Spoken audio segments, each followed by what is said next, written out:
Hello, everybody, and welcome back to the Podcast Boys. This is a Twin Peaks sort of podcast. I am one of your hosts, Connor Nielsen, and joining me, as always, is the Comics Kid 2099. How are you doing, Comics Kid? I am doing very well, Connor. And I am yourself? doing well as well. So this is a Twin Peaks sort of podcast, as I had mentioned. Once upon a time, Comics Kid and I watched and talked about every episode of Twin Peaks and the movie and the revival series. And now we talk about movies and TV shows that Twin Peaks alumni have contributed to in some fashion. Today's episode, we are talking about the pilot episode of 6 Feet Under, the 2001 through, I believe, 2005 HBO show. And this episode is aptly titled Pilot. So, Comics Kid, why don't you tell us about the pilot episode of 6 Feet Under? Sure. It is appropriate that you say this is sort of a Twin Peaks podcast because this might be the least Twin Peaks connection that we've ever had. I think this and that episode of Riptide where Frances Bay had like a minute of screen time, these are probably neck and neck. I had never seen this series before. I think I mentioned that I had bought the first couple of first couple of seasons on DVD like years ago, but I saw this was on HBO Max and saw that Gary Hershberger was in this episode, credited as Kroner representative, but looking at Gary Hershberger, he played Mike, Bobby's pal in the original Twin Peaks series. Looking at his credits, he's in like 9 or 10 episodes of this series. And so I thought, okay, even though in this episode he doesn't have a name, I thought, well, maybe he's going to have kind of a big part. And he probably does have a bigger part in later episodes. But he is barely in this episode. So if you were coming into this expecting a lot of Twin Peaks connection, you'll probably be disappointed. Having said that, I think this is really good. This is one of my favorite things that we've talked about. I think this is something, it would be difficult to watch like a whole lot of it like in large chunks, but watching just this episode, I really enjoyed this. I thought it struck a good balance of emotional honesty, but also like keeping it fairly light, and that's maybe I should go ahead and talk about the plot for anyone who hasn't. I'm jumping all over the place, but it's about this family. It's 2 brothers, a younger sister, and their mom. They have lost the father of the family, and they are in the funeral business. And so basically, this whole episode is them struggling with the fact that the father has died, and we get to know each of them a little bit and find out how they viewed the dead father, and also kind of how they view themselves, and how they relate to each other. It's, I guess, your typical like struggling family. What's the word I'm looking for with a family is all like Dysfunctional? Dysfunctional, yes, thank you. Typical dysfunctional family melodrama, I guess you could say. I'm not sure how far it leans into melodrama and how far it leans into just regular drama, but yeah, that's about what's going on here. Connor, what did you think of the pilot? Pilot episodes I found are always a little tricky to try to discuss because on the one hand you have a smaller budget, a cast that is new to these roles, and I found that when I go back to, usually this is the case, when I go back to a pilot after really liking a show or watching a show, I actually find I get a little bit of like shell shock because it's a little like disarming when you go back to the pilot episode of, say, Arrested Development, and how kind of almost crude and unrefined the whole production feels. The rhythm doesn't quite feel perfected yet. And, this is the case with like all kinds of shows. Like I think this is the case in something like Sex and the City. This is the case of something like, as I said, Arrested Development, The Office, the American version specifically. The entire first seasons of Parks and Rec is awful. But it's like, you look at all of those things, and pilots, so TV shows, and this show is definitely from that time when TV shows took a little bit to find their footing. And so I think this is probably one of those instances for me where I didn't think this was bad, but I do think that it's not quite refined and I think that were I to maybe watch this show, I could really grow to kind of fall in love with it, because it is about a very specific kind of environment, which is funeral homes and that kind of family business. But it does have a pretty familiar cast of characters that have familiar struggles, and so I think it would be a pretty solid series to watch. Just based on the episode alone, I see a lot of potential. There was a lot of things about it I liked, particularly how people respond to death. I'm somebody who has experienced death a few times in my life, and I've always sort of been a little. I found that those times when it's like the day that your family member passes, and the days after, nobody really knows how to respond to it, and people sort of behave in ways you might not expect, because it's not like a movie where you have a sad couple of minutes and then you jump to the next scene. It's like you just live in that time, and I kind of enjoyed how this tried to explore that. But I also feel like this is written and directed by Alan Ball. I imagine a series would be written by a team of writers, and this is a pilot episode, so I imagine he didn't have a writer's room with him going into this pilot episode. I do think has a couple of writing tricks that he kind of leans on a few too many times throughout this. And at an hour, I think this could have been trimmed down a little bit. But those are my general thoughts. Overall, I'd probably give this a thumbs up myself. Yeah, this is the cast here. Some of them I did recognize. Eric Balfour was in one scene, the scene where the daughter is getting high. I recognized him from the pilot episode of Buffy the Vampire Slayer, and I think he's been in other shows. I think he was in a TV series, Haven, and so I instantly recognized him. Freddie Rodriguez, I recognized. He's I don't know what the term is, but the person who pretties up the corpse, fixes damage. Like if a corpse is hit in a car accident or something, like he's the one who kind of makes it look pretty for the funeral. I recognize him. Frances Conroy, who DC Comics fans might know as that woman in the Catwoman movie, who talks to Halle Berry. And then Michael C. Hall is in this. And then obviously Gary Hershberger, who I think was credited as like Garrison Hershberger or something in the show.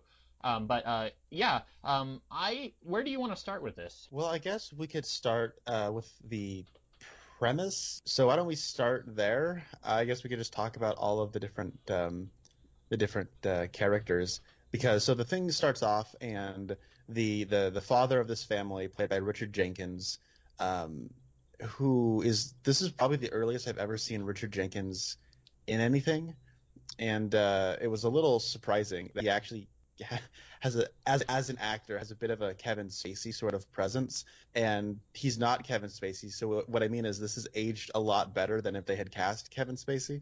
But speaking of Alan Ball, the I guess showrunner of the show, he wrote American Beauty. Okay. So there's another Kevin Spacey connection, whether we like it or not. This is now a Kevin Spacey podcast. We talk about things related to Kevin Spacey. No, I guess maybe he has an idea of what a father is like, and I think American Beauty does inform a lot of who Kevin Spacey was as an actor, and like his persona, and it kind of makes sense that Richard Jenkins might have been a deliberate choice on Alan Ball's part. Maybe he's basing both of these characters on his own father, on himself. Who knows? So Richard Jenkins dies like minute one, and then as this is happening, his oldest son, who is sort of the prodigal son, I think they even say that in the episode, he's sort of the guy. So the family business is a funeral business, and their oldest son Nate left as soon as he could. Their middle child, who is their youngest son, is the person who sort of took over the family business, where I guess he hasn't taken it over, but he's definitely in that role where he will take over this business someday. And then I think the youngest child, who is their daughter, is I think she's still in high school or something. I don't know. She's ambiguously younger. And so Nate is coming in from Seattle. They live in California.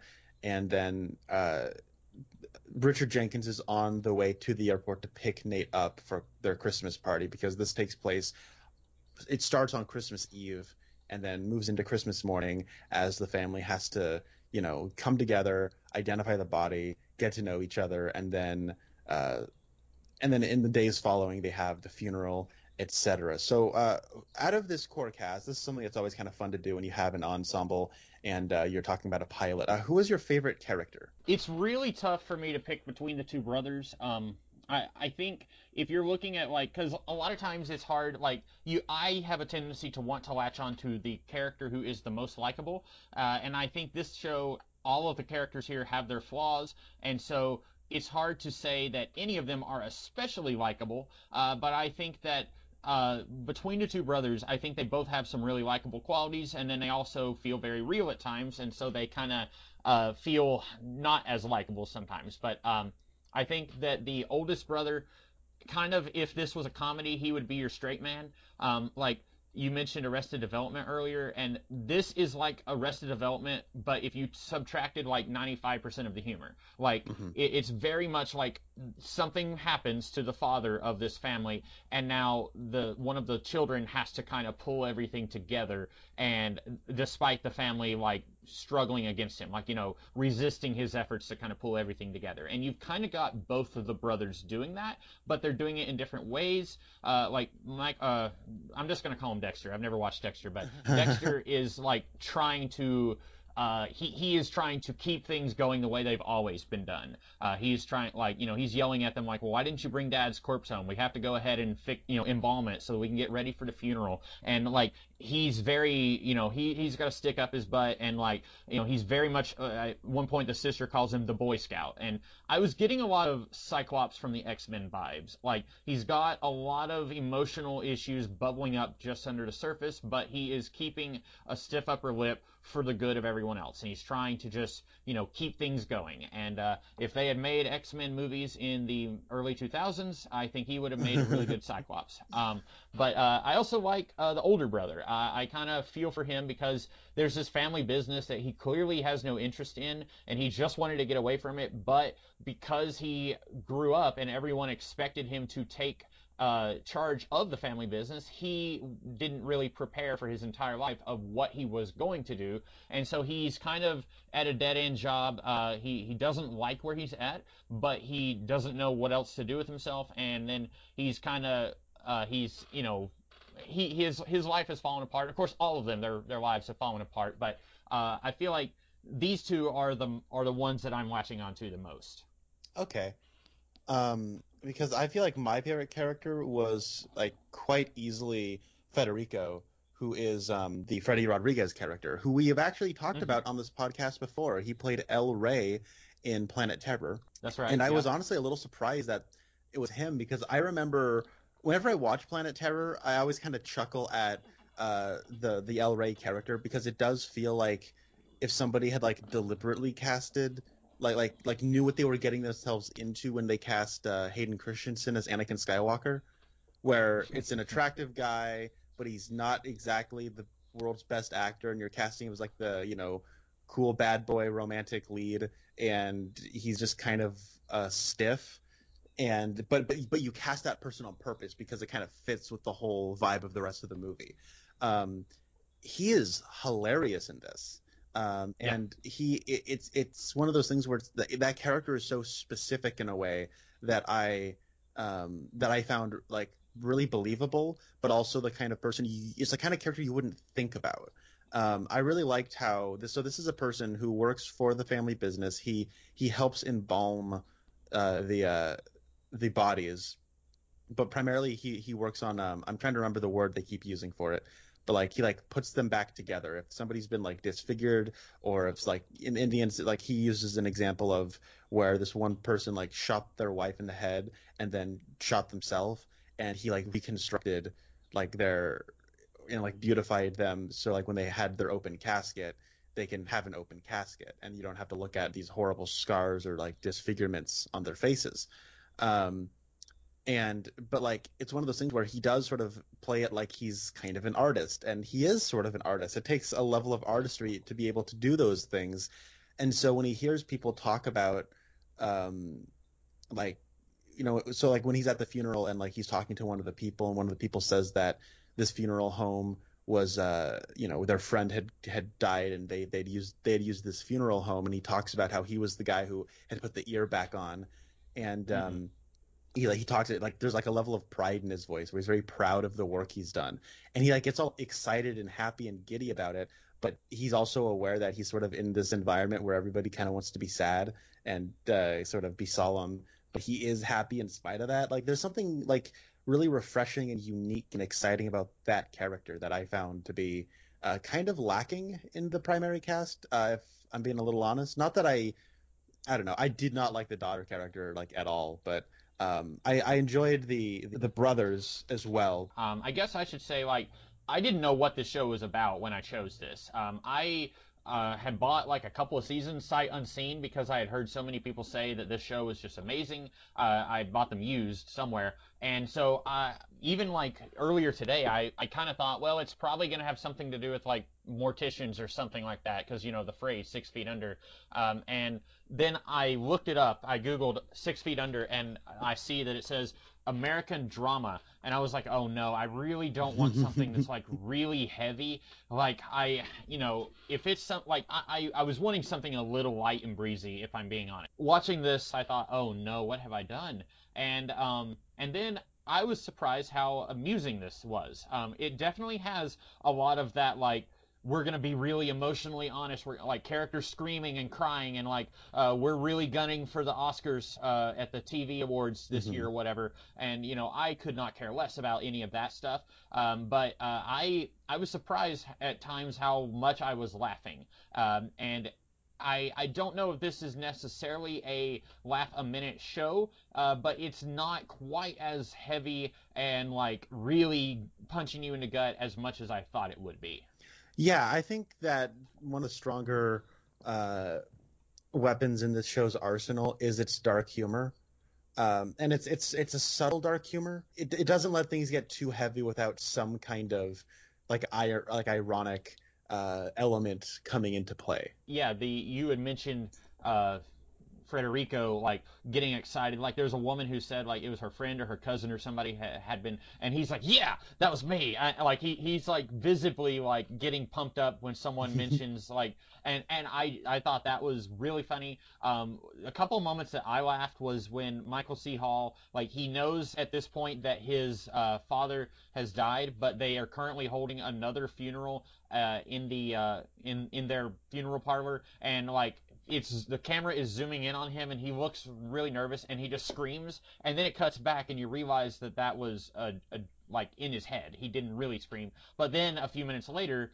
this woman is talking to him and just like not giving him any space, and then he kind of screams again, and this time it happens. Both of those moments, I was laughing quite a bit. And then there's another part where the older brother is talking to the sister, and some stranger comes up and says, I just want to let you know your father's in a better place. And the brother says, oh yeah, you're right about that. And she like is startled, and she runs away, and he says, who was that? Who even was that? And like it's moments where like it's showing, I feel like it's skirting that edge of like, this is how people actually react to grief.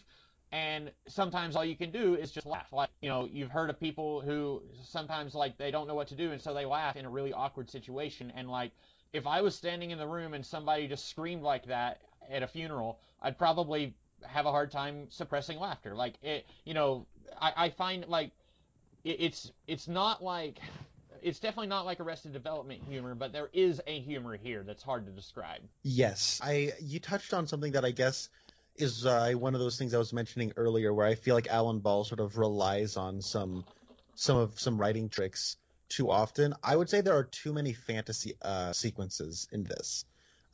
There's like, for example, there's a moment where Nate is going on a run, and then he steps in front of a bus, and then the bus is like, slamming on the brakes, and it hits him still, and then he falls down, and like blood starts pouring out of the back of his head, and then he's like going to heaven or the afterlife, where it's a morgue, and his father and some other corpses are playing cards, and they say, we'll deal you in on the next hand.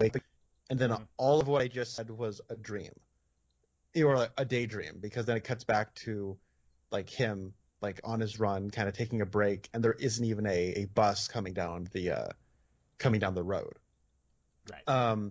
And then there's a few other times where this happens. I so because everybody has their sort of daydream with the ghost of Richard Jenkins. I found that some of them were fine. I liked actually the one with the daughter towards the end where she's sort of imagining him in like a Hawaiian shirt and like smoking a cigarette on top of the gravestone at the cemetery. But and I guess I mean I'm sort of in the middle of giving a little criticism, but I will say though, big pro to Richard Jenkins because he has to sort of play this most of his screen time is as like a specter. It is sort of he's playing that role the way other people saw him. Yes. And he does a really good job of making that all feel like different facets of the same person. I was thinking that as well, how like each one like this the daughter sees him as just like a fun-loving goofball, like in a Hawaiian shirt, like smoking weed, and that seems nearly incompatible with the way Michael C. Hall sees him. But you get the feeling like, okay, this family is pretty messed up, so like the middle brother feeling like he needs to step up, and he doesn't measure up to like, well, they wanted the older brother to do this, and so like you can see how like they would see him this way. Yes, and I think that there was one element of this show that I found to be a little perplexing. This is one of those things where I feel like the dark humor was, for a while I was questioning it. I got what it was doing by the time we got to the very end, and I think that was the point. Throughout it, there are these fake advertisements for funeral products, and like there's embalming fluid, there's the hearse. And like we get these advertisements sort of throughout the process of somebody's just died and this is how a funeral home does it. First there's the hearse, then there's the embalming fluid, then there's the like paste that that seals the wounds, then there's like the weird salt shaker thing that has something come out of it. Is it dirt? Is it ash? I don't really know what it is, but you have that, and then it looks like it's going to go into a fifth fake advertisement, and then it's actually a memory of the two sons playing in the front yard with their dad who is watering the front lawn. And what I actually took that to mean was that throughout it, these advertisements are like in the mind of Michael C. Hall. And he's like not willing to process grief right now because he has to view it as a job. Like what comes first is the hearse. Second thing that comes is embalmment. Then it comes the wound sealer. And like there's a process to the different things that they are using. It's sort of like when Nate has his like he sort of has his little breakdown at the funeral about how sanitized and like fake everything feels. Dexter has that part where he's talking about how there's a process to everything, like we do things a certain way here, and you've sort of been seeing that played as corporate advertisements in his mind. And then now that it's all over, we think we're going to get another one. Now he's finally letting that grief come through, and we get that memory right as he's going to his boyfriend's apartment, and he's like finally crying, and he's finally allowing the grief in. I thought that was the way they structured all that, I think really, by the time I got to the end of the episode, really informed that character in a way that I found to be probably the best character work in the episode. Yeah, and I didn't really think about all that being connected to him necessarily. I kind of just thought like, well, this whole show is going to be about our relationship with death and how we as a society view death, and also how these characters individually relate to death. And so like these commercials, they're like if you haven't seen the episode, it's like if you watch a commercial for like Skittles. Like it's just so matter of fact of like, we put the fun in funeral, and at one point it's talking about embalming fluid, but it's like you're seeing like somebody like tanning at the beach. Like it's talking about like hard skin and soft skin or something. Like it's just really weird the way it is. And like you said, like the oldest brother, he's kind of having this almost mental breakdown about we view death the way we process grief is wrong, and like he's reacting to it. I think you're right. I think these commercials do connect with the middle brother. I just wasn't really thinking about that. I was thinking as I was watching the episode that like, well, this is just another weird, quirky way that we see death in this world and through these characters. Yeah, and it wasn't a connection I made until the very end when it looks like it's going to go into another advertisement. And then I remembered there's that part right before you get the second one, which I think is the embalmment fluid. You have the part where Dexter's at the morgue or he's in the shop or something, and he just sort of leans against the all the cabinets, and he just sort of he takes a breath. And then it fades into one of those. And I'm like, oh, that's right. That was that moment. And so I remember being actually mildly frustrated at first when at the end he goes to his boyfriend's apartment and starts crying, and then it fades out of that scene. And I thought, no, I want to see this scene. I want to see him process this. I don't want to see another advertisement. And then when it's not an advertisement, it's a memory, I realized, oh, this is, you know what I mean? They're doing a thing. Oh, because... Yeah, I was just remembering how we faded away from him earlier as well. And then what I thought was a neat touch is that after that memory of them playing with their dad, it's also played as a dream for Nate. And so it's like they are both sort of grieving by remembering that memory, but separately. I don't know. I thought that was a really neat editing trick that was used. I think Francis Conroy is turning in some amazing work here. And I will say, like, TV shows where characters are like constantly on the verge of hysteria, not really my thing, but also, like you said, this is not trying to cheat by just, okay, their father died, now let's get past it. Like, it really wants to be like, this is how it is. Some people process it this way, some people process it this way, and so I think this does a good job showing that. But also, if this isn't something that sounds like you would be into it, then I would say you probably aren't going to want to watch it. And I have no idea, like, I was looking ahead at some of the other episode titles, and, like, episode 3 is titled The Will. So, like, it's probably still going to be dealing with the ramifications of the father's death, probably at least for the first season. So that's 13 episodes. But I think that Frances Conroy, I think she's doing a really good job playing this character, not just processing the grief of her husband, but spoilers, we find out she was also unfaithful, and so now she feels like he's judging her for that, and we get a little bit of, like she says, her husband is judging her, and also God, and then her oldest son is there kind of consoling her, and he says, I'm sure that Dad has forgiven you. And she says, oh, and so God hasn't? And so I get the feeling, and I don't know because I haven't watched other episodes, I get the feeling that the oldest son has a different relationship with religion than everyone else in the family does. Because Michael C. Hall, we do find out he met his boyfriend at church, but he's hiding his relationship with his boyfriend from the rest of his family, so they probably have different views on his sexuality than he does. And so, like, I feel like as the show gets into it, there's probably going to be a whole lot about religion here. Like, the mom is confessing that she was having an affair, but then she chastises her son for saying the F word. And then, like, the daughter gets high on crystal meth when she finds out, or right before she finds out her dad died. And so, like, very dysfunctional, like we said. And I think this is, I don't know how this is going to handle religion and, like, each character's relationship with religion. A lot of times a show will just sweep that under the rug. I remember in the TV series Scrubs, in the first season, we were told that Turk was very religious, and then, like, after that one episode, we never saw it again. So, like, I like to think this show, and of course a lot of audiences probably aren't going to be religious, but to try and pretend like none of your characters are is just as emotionally dishonest as sweeping their reactions to the dead relative under the rug and saying, okay, let's move past that. Yes.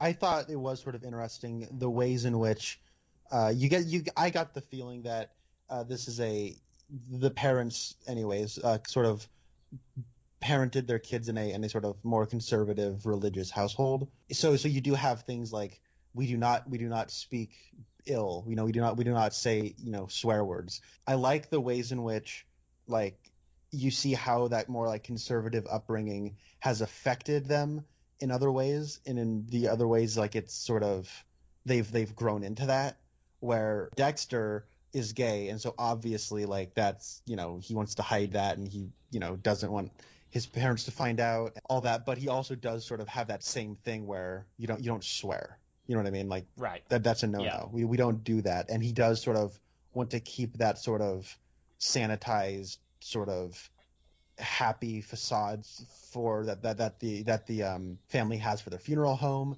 You could almost say he's doing that for himself. He's presenting a sort of fake facade to his own family. But I get the impression that Dexter's probably not religious. You know what I mean? And so, but when it comes to like Nate, I get the feeling he probably is to some capacity. Sorry, he is in some capacity, at least spiritual. But he is a lot more like, hey man, just say what you want to say, dog, or whatever. And then there's the daughter, who I think is the least well drawn out of all of them. But yeah, and then you have Frances Conroy, who I agree is doing a really, really good job. I think I know I've told you this off the air. I don't know if I've talked about it on the air, but like I have this sort of a natural inclination to not like stories about grief. I don't know if you've told me this before. Maybe you have. Okay. Go into that if you want to. Yeah, well, I'll use the example of the 2018 Damien Chazelle movie First Man.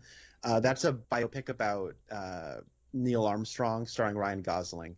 And I like that movie. It's excellently made. I want to throw that out there to anyone listening. I like the movie First Man. This also applies to stuff like movies I like considerably less, like Manchester by the Sea. But I will use First Man as an example, where so that movie starts off, and the first thing that really happens is Neil Armstrong's daughter has died, and you see him break down crying. And then after that, you start to really get to know who Neil Armstrong is. And what I found a little frustrating about that is you come to find out that Neil Armstrong is this like emotionally reserved, like almost like inhumanly robotic person who is like incredibly like obsessive and driven about accomplishing his goals, but he almost like won't allow himself to feel anything. And a lot of astronauts are like that, as I've come to find out. But what I found a little frustrating is that I didn't know him when his daughter died, and so seeing this guy cry about his daughter's death is like, I mean, I sit there as a viewer thinking, oh yeah, I feel kind of bad for him, but like I don't know that daughter, I don't know him, I don't know their relationship, I don't know why this is so powerful and effective to him, like, why this is so affecting for him specifically. So like when you watch the movie, you come to realize, oh, Neil Armstrong breaking down and crying is a big deal. I just wish I knew it was a big deal when he was actually doing it. You know what I'm saying? Mm-hmm. And so usually stories about grief, usually the inciting incident, it sparks the grief. But the sort of catch-22 with it is that as a viewer, you cannot grieve with the characters because you don't have that same attachment to the characters or the thing or the whatever that the characters have. And so sorry, what were you saying? Well, I was just going to ask, do you think it works here where, seconds into the episode, the father dies, but then we're getting to see, like at one point, the daughter, she's remembering, like, she had thrown this doll up on the roof of the house, and then, like, she was asking her dad to get it for her. Like, she's having a fairly positive memory of her father, and then, like, one of the brothers, was it Nate or David having the memory about the father, like, watering the lawn and stuff. Like, my understanding, I looked at Richard Jenkins' bio on Internet Movie Database, and he's in like 20-something episodes of this series. So it looks like this is going to continue the thing where characters are interacting with their memory of their father or what they think he would think of whatever's going on in that episode. Mm-hmm. And so I'm wondering if, even though we didn't get to know the real father, if getting to see these characters continue to interact with him even after his death, if that kind of counteracts what you were saying. Well, and I think what the show does well is that the grief is only a part of it. It's not like the whole thing is about them grieving about their father's death. There is stuff that the show has to say about death in general. If anybody has ever encountered death in their own lives before, then you can look at it and it's a kind of neat observational things that you can maybe relate to. I liked what it had to say about like commodification of death with like with the advertisements. Like all of the, like there's a lot more going on here. Like you were mentioning earlier about like religion and how people process that. It's using the death of Richard Jenkins as a catalyst for all of these concepts that you can build an entire show on. And I think that's what makes it work. And you have those moments of them like talking about, memories they have with their father and all that. But I think that does sort of, to me, just sort of read as typical stories about grief. People, of course it would make sense that a character would want to like talk about a memory they have, but like that's just telling me, that's not really showing me. You know what I'm saying? But I at the same time, I heard a quote when somebody was talking about the straight story recently, where they had said that like what's cool about the straight story is that it shows us that telling can be a powerful thing for somebody. And that's why I think in something like Star Wars, where you don't get flashbacks, or like in the straight story where you don't get flashbacks, and there's a lot of moments in Star Wars and a lot of moments in the straight story where people are informing people about history and past events, and you don't cut to a flashback. What it reveals about the person who is saying it is more important than if you got a flashback. You know what I'm saying? I think in this instance, seeing those flashbacks, like we get one flashback towards the end, but seeing those memories is a lot more effective than just seeing somebody recite a memory through tears. This has all been very roundabout, and I kind of got off the beaten path. I think her being sort of on the brink of hysteria about her husband's death is one of the better examples I can point to of, I don't really know this character or their relationship to the person they're grieving, but I found her performance very effective. I think seeing her acting is probably like, in the grief way, is probably the best of this entire show, or at least in this episode, this pilot episode. I'd say I agree with that. I would say, even if there's characters in this episode that I don't really like, I agree with you. I think the daughter is the least fleshed out, but I think that I will give a pilot episode quite a bit of slack. I was recently listening to some commentaries on Gravity Falls, and Alex Hirsch, the creator and showrunner of Gravity Falls, said that like making a pilot is the hardest thing you can do when you're working in television, because you have to make your audience fall in love with the characters and the concept and the world and the tone all in a very limited amount of time. Like with Gravity Falls, it was a 20-minute episode as your introduction.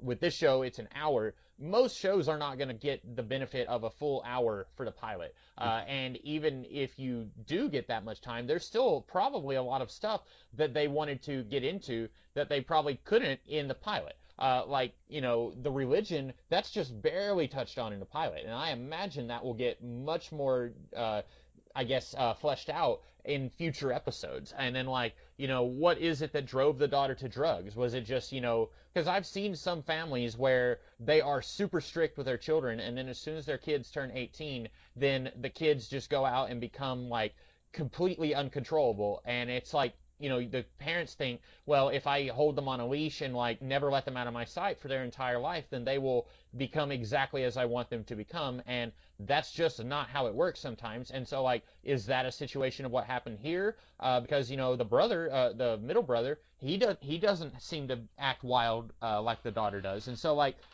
I'm sure that there's stuff that they wanted to get into, and then they realized we can't because we have all these characters that we're juggling. And so even though I don't come away from this episode knowing a lot about the daughter, I don't think that the performance is necessarily bad. I feel like I would need to see more from her, because I guess I agree with you. I don't think her performance is necessarily bad, but I think that she is given the least amount to do. And she was the only character where I could see the scenes and think, okay, this was their audition tape or something. You know what I mean? Okay, the part where she's on the phone and you're only hearing her side of the conversation when her mother is, or her brother is telling her that the father has died, and it's sort of her, having to transform from hey, I'm just partying, whoa, to crying and in shock.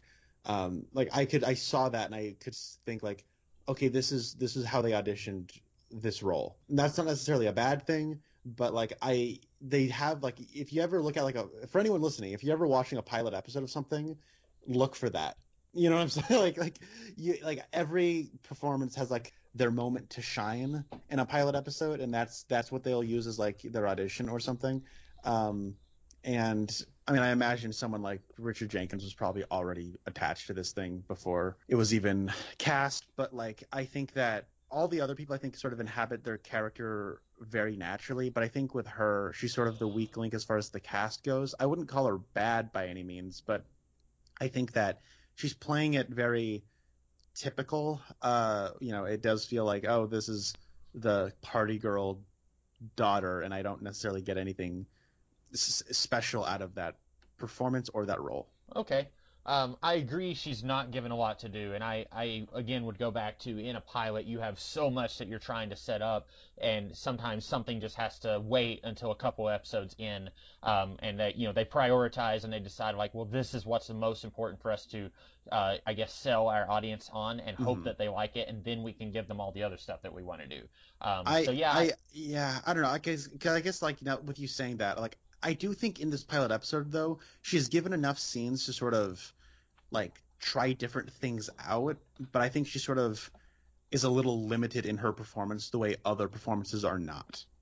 Okay. That's, I guess, a better way of putting it. Okay.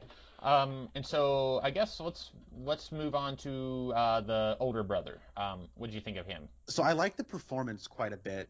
The character does feel to me pretty standard turn of the millennium, like, leading man in a TV show. It is. I mean, we got puka shells on the the guy from the Buffy the Vampire Slayer pilot, who's hanging out with the sister. He's wearing puka shells. I went, yes, this is 2001. But so I think the performance is pretty good. I guess like the thing when it comes to that character is, I don't think he's like a weak character. I actually think his strongest stuff is how emotionally strong he is in listening to his mother and kind of putting up with it, like sister. Like, he and his sister bicker a little bit, but there does seem to be a connection there that Dexter doesn't have with his siblings.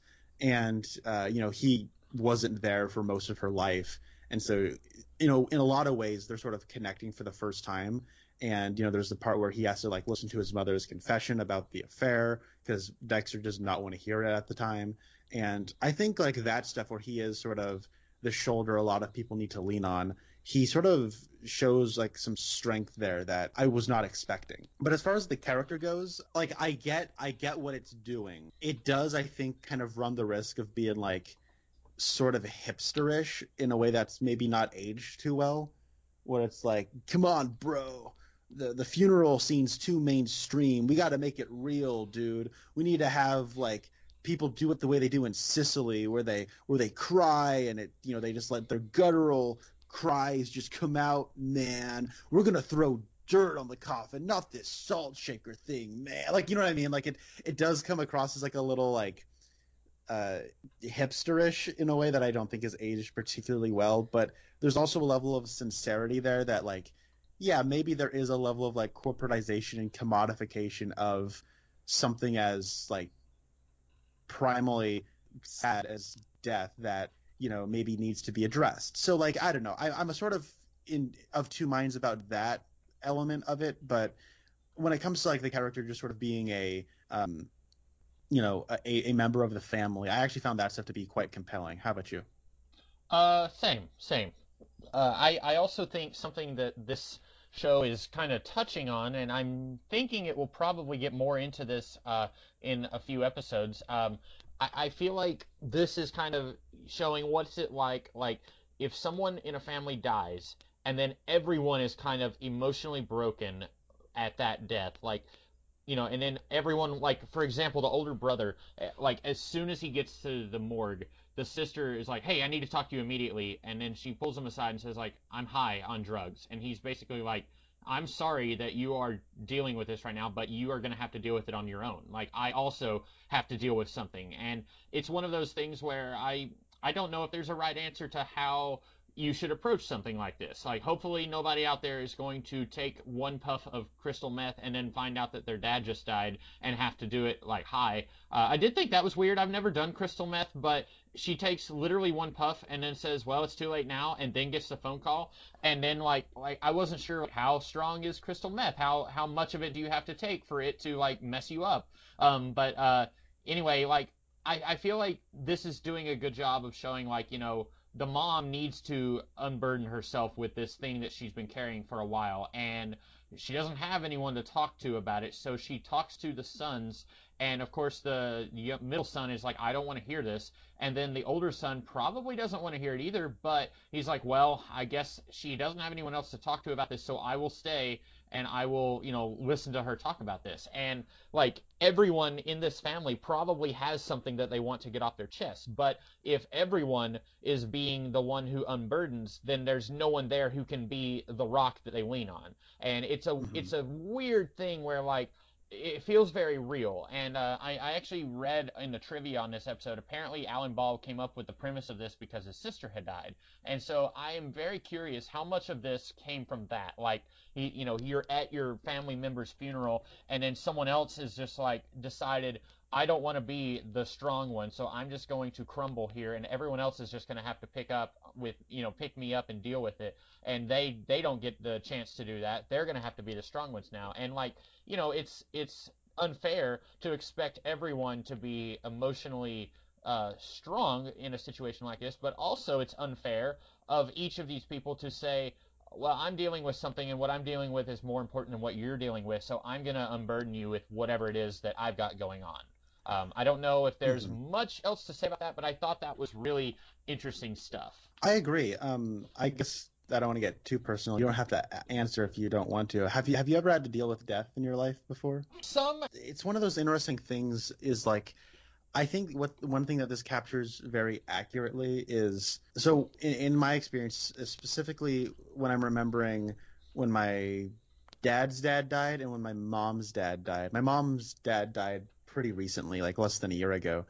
And I remember, like, there would just be like different points where like people would break down, and then everyone would kind of comfort them, and then a couple minutes later they'd be fine. And then after a little while, another person would break down. And so, like, if I broke down like 10 minutes earlier, now I'm helping my mom who's breaking down. Like, you know what I mean? Like, it was sort of like this one of those things where, like, everyone seems to get affected, but they all seem to get affected at different times. And one of the weird kind of disarming elements about death is, like, you just don't know how people will respond, and people just don't know how to necessarily react. And so I remember sitting in the living room of my grandfather's, you know, half of the duplex that I grew up in, and it was this like duplex, and I've been inside my, you know, the duplex, like my grandparents had one side and I had, you know, my family had the other. And so, like, I've been in that living room like my whole life basically. And I just remember, like, we're all sitting there waiting for the hearse to come to take our grandpa away, and our grandpa's body is just like in his recliner. And so, like, we were all just kind of sitting there, like, engaging in conversation, and there's like a literal dead body just sitting there, you know, where he always sat in his recliner. And so it was just like this, it was surreal, because, like, we're all like just wanting to pass the time and not be like overly sad and, like, you know, melodramatic in a way that feels inauthentic or whatever. But you know what I mean? Like, it was such a strange thing where some people were telling jokes, and that was like alleviating some of the sadness, and, you know, but you know what I mean? But sometimes somebody might say something and they just sort of put their foot in their mouth, but it's like, you can forgive that, because how are you supposed to, like, talk in a moment like this? Like, you know what I mean? And it was a very specific situation. And this sort of, I think, kind of captures that very strange rhythm of, like, post-death, but also, like, to a certain level, like, the start of the grieving process. I don't know. It's all, like, I guess maybe that was a little TMI. Sorry, listeners, if that was too much information. But I don't know. I just think this show captured that feeling very well. And that was supposed to respond to something you had said, and I can't remember what you had said that I was going to connect that to. So probably talking about the like how each character feels like they need to unburden on Oh yeah, other. yeah. I guess to quickly go back to what you were talking about with how the daughter got like high on crystal meth and then is high during like the part where Nate is in town, first coming into town. They have to identify the body. She has to drive people to and from the hospital. Like there's all of that stuff, and I was actually kind of expecting this show to this episode to sort of explore that. I'm sure they will have to do in another episode. I think this is probably where religion is going to play a bigger part in it, but like it happens right after. Sorry, these people find out right after they've taken a hit of drugs, and another person has just had casual sex with a random stranger, and another person is in a gay relationship. Like I absolutely feel like one of the like if not the next episode, one of the closer episodes is going to feel like if they're gonna have that guilt, or that that's going to be a factor in their grieving process, where if only I wasn't doing drugs, Dad wouldn't have gotten killed. If only I wasn't just having a fling with some random stranger, I wouldn't have been killed. Like, you know what I mean? Like, or he wouldn't have been killed. And so I feel like that's going to be like, I actually thought that's where the direction this episode was going to be heading, but I guess that has to be another episode, right? Like that feels like too good of a setup to not get these characters closer by talking through those things. Yeah, that it almost makes me wish that this could have been a 2-hour pilot. Sometimes like, for example, Firefly, the early 2000s series, the first the pilot episode is double length. Like most episodes were 45 minutes long. The pilot was an hour and a half or hour 20. And so was the Twin Peaks pilot. That's right. Yeah. And so almost makes me wish this could have been longer, but also like you, I imagine most HBO shows are probably closer to the hour mark. An average, like, for example, an episode of like Friends is 20 minutes and then like about 10 minutes of commercials, and then you'll have like an hour-long drama is really only going to be about 40 minutes long with about 20 minutes of commercials. And so this, I've watched a few episodes of Game of Thrones. Those are a little longer. This is about an hour long. I imagine the HBO shows are like, hey, we don't have to have commercials, so we get to, do whatever we want for another 20 minutes or whatever. But I agree with you. That sounds like fertile ground for some stories that they could do. I guess another thing, I'm sorry, you were going through all the characters, but just very quickly, one of the things I think this show, like when I said that there's a few writing tricks that I think Alan Ball relies on just a little too much, I could do with a few less, my father just died. You know what I mean? Like, you hear that one, like, Dad just died. My father's dead. My father just died. Cut me some slack. My dad's dead. It's like, okay, I got it. Richard Jenkins is dead. You don't need to remind me so often. And I have that sneaking suspicion, if I were going to keep watching this in like 3 episodes time, there's going to be some drama where Nate's getting frustrated at his family, and he's going to say, look, I just came down for Christmas, and now I've been here for X amount of days, because this show runs for 5 seasons, and that Nate guy is in every episode, all 63 episodes of the show. So I have a feeling we're going to hear that a time or two. It's gonna be like in Lost, whenever Michael's saying like, Walt, where's my son, Walt? I'm just imagining like season 5, episode 12. He calls up the grocery store he works at. He's like, "Hey, can you give me just another week? My dad died 5 years ago. Can you cut me some slack here? I don't want to be rude to anyone who's had loss, but yeah, I agree. I think there were times where, like, when the mom, so she starts throwing stuff on the ground, and at first I thought, like, this is a little, like, am I supposed to be laughing? Because she's, like, picking up individual cooking utensils and throwing them on the ground, like, one at a time, and I'm like, is it supposed to be funny? And then I'm like, no, probably not. This is probably, like, they're literally just, breaking down, like, when they find this out. But then the son comes upstairs, and she says, the hearse was totaled, and your father is dead. And I thought, okay, that's like, I'm laughing. I get it, a man has died. I shouldn't be making light of this, but like she starts by saying the hearse is totaled. Yeah. I was laughing.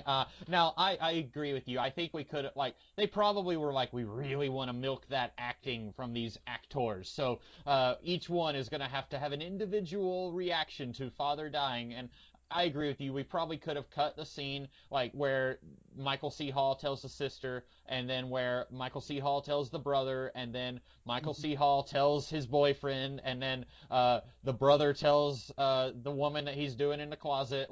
We probably could have cut some of that. You're right.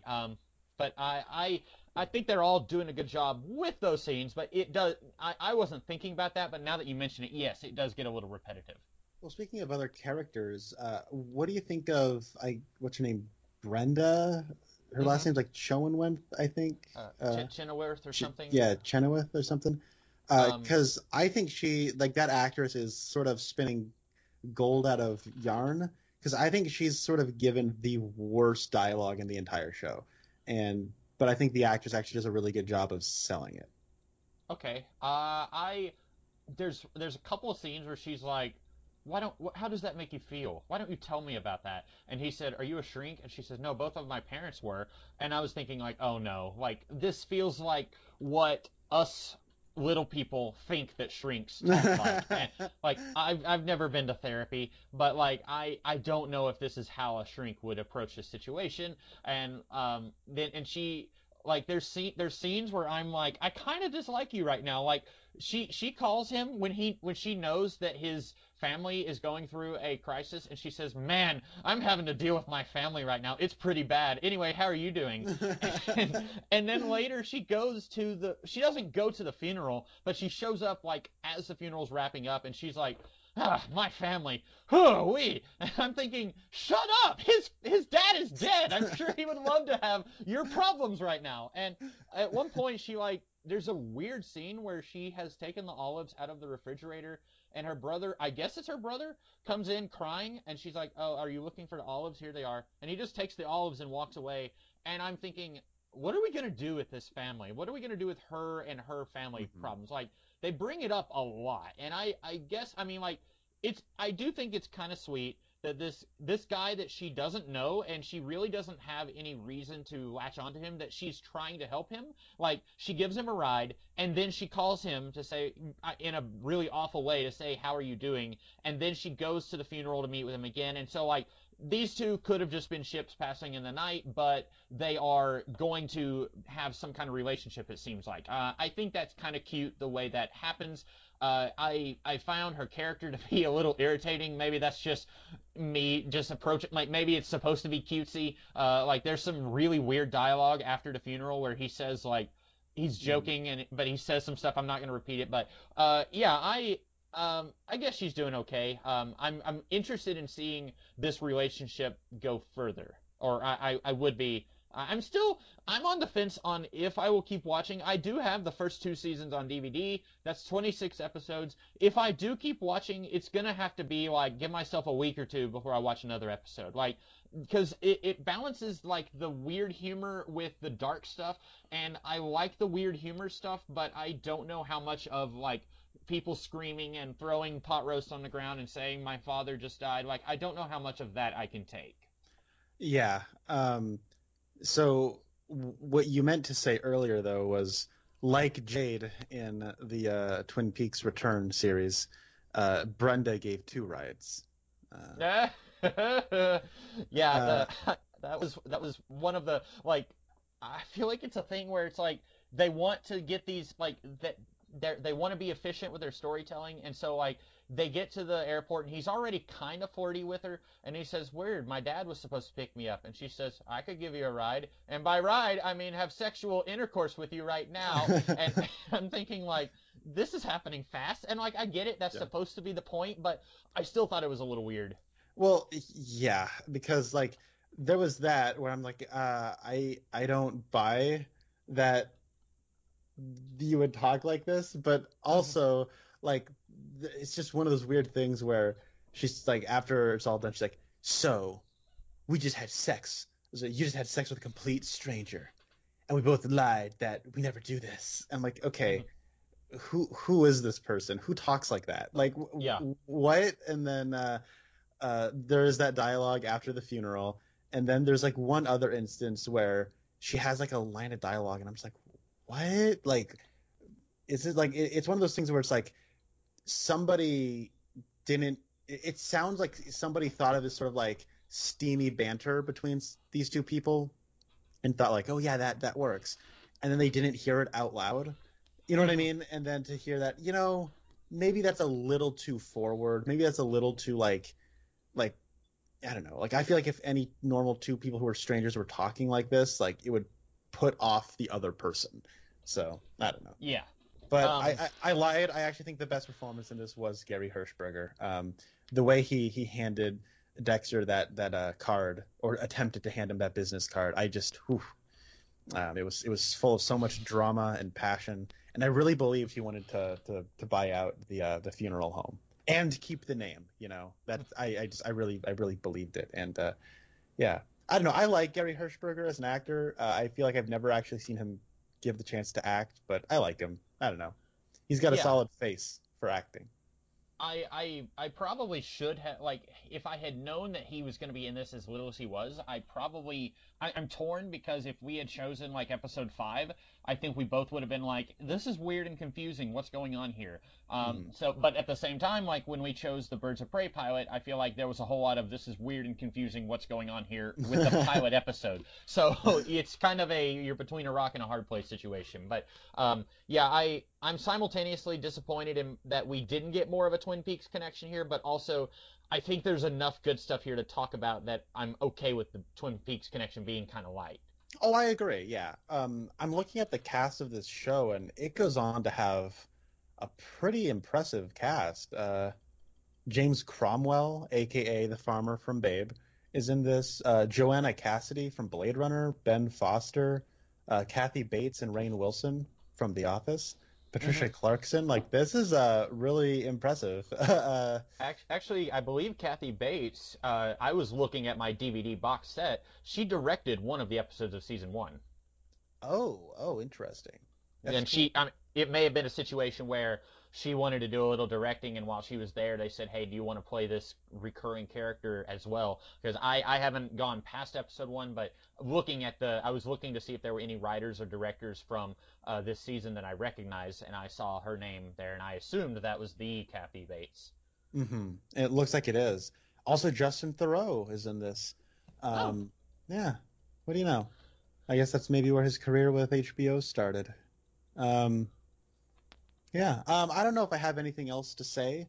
I liked when Michael C. Hall has just yelled at his brother, and then Gary Hershberger goes up, and Michael C. Hall is trying to get away, and he says, I really just want to punch somebody, and it might as well be you. Like, I was, being a little salty about the X-Men movies earlier, but I legitimately think that if they had gotten this guy and did, like, Cyclops is not a character I especially like, but I think if handled differently than how he's always handled, then I think I could have really liked him. I like this guy as Cyclops, just doing what he's doing here as Cyclops, where he's like trying to hold everything together, but he's also trying to grieve himself. I think that could have been really good. Like that. Anyway, I really liked. I liked his performance here. I'm trying to think if there was anything else. I don't think I have a whole lot else to say either. Yeah. I think that might cover it. I did think it was a little odd, because I'm not gonna say this show has like a supernatural vibe, but so at the funeral, the daughter, she looks over and sees the dad is sitting on top of the hearse, and he's wearing his Hawaiian shirt and a hat, and then she's talking with him later, but before she starts talking with him, he sees the girl who is the friends with benefits of the oldest son. He sees her and like kind of does a double take when she walks by. And then I was thinking, okay, so does that mean that the daughter has noticed this girl walk by, and she does like, and that's her way of processing that the father, that her idea of the father has noticed her? Because I was thinking it'd be really weird if this friends with benefits girl, if she started interacting with this man that she never met, like if she came to the funeral and saw him there.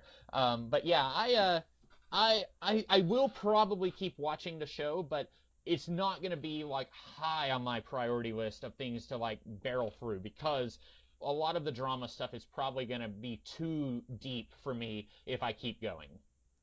I agree. I need to watch through The Sopranos before I even get around to this. So yeah, it's not really exactly high on my list, and I don't watch a lot of TV as is.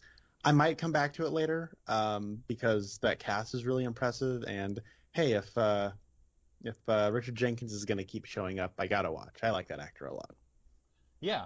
I didn't realize that this is the guy who was in Let Me In, that horror movie from the 10 years ago, maybe? Yeah, 2010. Yeah. Yeah. I didn't realize Directed this by was the same Matt guy. Reeves. Yeah. Oh, the Cloverfield's own. Yeah. That may be the thing people don't want to remember him for. I like Cloverfield anyway. Cloverfield rocks, and anyone who doesn't think so, come on, give it another chance. I think Yeah. you might actually like it if you go back to it.